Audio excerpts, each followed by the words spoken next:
Hi everyone, Jason from Technology here. I'm going to quickly show you what the best way to log into Zoom is.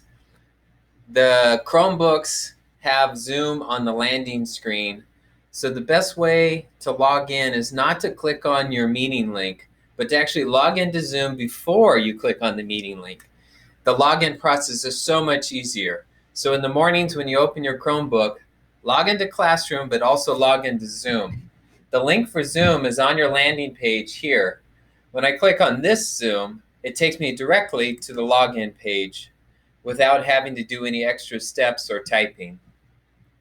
So I would find my account and I'm into Zoom. Now the other way is to do it through Clever. So if you are on the Clever page, I'm going to hop over to Clever. You'll see Clever has Zoom right here on the bottom left-hand side on everyone's screen. The same way, if I clicked on this Zoom link, it will take me to the login page and I'm in.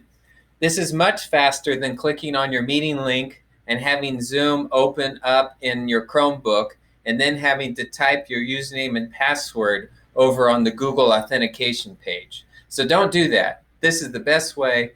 Click on Zoom on your landing page or on Clever before you get to your meeting. Thanks, guys. Hope everyone's well.